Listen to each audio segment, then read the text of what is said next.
This is Brian here. I'm here with Bob Lemore. He's famous for playing Leatherface in Texas Chainsaw Massacre 2, the best movie in the franchise. But he also played in Pirates of the Caribbean, Curse of the Black Pearl, and at World's End. He's stunt double for John Candy, and he's been in a lot of movies. And I can't remember, I watched a thing last night, and it said that you were in a movie that was half cartoon, half live action. There was like an explosion. I think it was was it Winkle in Time, or I just watched the video last night, but I can't remember which one it was. You know what? You're asking the wrong person because I can't remember, but I know I did something like that. I think it was Rocky and Bullwinkle or something. Oh, Rocky and Bullwinkle, yeah, I was in that one. Yeah, and the thing that irritates me is about Chainsaw 2. Bill Johnson gets all the credit and everything, but this is the guy, this is the real guy who this is the one that actually played him. Bill Johnson did 3 close-ups in the movie. Yes, he was a credited actor, but I did everything in the movie. Oh wow! Now, did they ask you to come back for any of the sequels, or did you not have interest in that? No way. Yeah. I went on. I moved on. I did all this stuff. Almost 30 years in the business.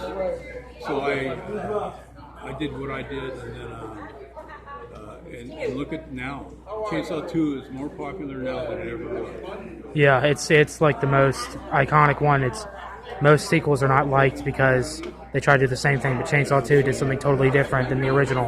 I actually like Chainsaw 2 more than the original. I think the original is the original. It's a classic. The original is original. Yeah, but I think Chainsaw 2 is just there actually used to be a guy in my neighborhood. His name was Dave, but from behind he looked just like Leatherface in Part 2 because he would never brush. He had curly hair and he never styled or anything, and he'd always be wearing like solid black, so he looked just like Leatherface. Another question I had for you was, would you ever, like how they're doing all these multiverse Spider-Man movies, if they would ever do like a multiverse or even a reboot of Part 2, or like a third one, like ignoring the other sequels, would you ever reprise your role as Leatherface? No. You wouldn't, like even cameo? I did it once. Let somebody else do it. Once and done, yeah. Absolutely. Yeah, because there's another guy that's going to be at a convention in a few months, I think in Pittsburgh, Mihailoff, R.A. Mihailoff. Yeah, I think he was in R.A. Part 3. Is a great guy. R.A. Yeah. He's so nice.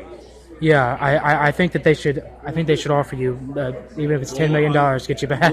We're going to be at Scarefest in September. It's going to be myself, R.A., Brett Williams is there. The guy from the Netflix series is going to be there. Oh wow! Tom Morga, he's played every character. He's going to be there. So it's just going to be all the Leatherfaces, or anybody that played Leatherface is going to be there. Yeah. Now I heard something in the scene with the truck. I heard that was a very little bridge, but it felt like it was like 60 miles from. Absolutely. And you can see the cuts in the movie. Yeah. It makes Yeah. longer and longer and longer. And Yeah. Oh wow, it's great. Now, were you on the bridge scene, or was that? Yeah. So I was on. Oh wow, yeah, because I think there's like one very scary part in that movie, like when Leatherface jumps out of the closet, but then like it's just so funny when he can't get inside the thing. He's like going crazy. Like I think that movie, it balances itself out. It doesn't lean too much into the comedy, but then it also doesn't lean too much into the gore. Like it's not trying to win an Oscar. That's what I like about it. But it's like It was just so different. It was so different. Yeah, it's a classic movie. And you were also in Spaceballs. You did a stunt double in Spaceballs. I doubled John in Spaceballs, Uncle Buck, Only the Lonely, Delirious, Nothing But Trouble. Oh wow, And yeah. I think it was 6 movies for him. Yeah, it's crazy that he's been dead, I think, over 30 years now. Yeah, so did you do the punch scene in Uncle Buck then? Yeah. Like any physical? Oh, wow. I set that up myself when that was going on. You see the sequence of flying over the camera. I set that one up where I ran a ramp, turned myself in midair, and crashed on the other side. Oh, wow, that's awesome. Yeah, that's just great. Hey, all right, thank you so much. I appreciate it so much. Thank you.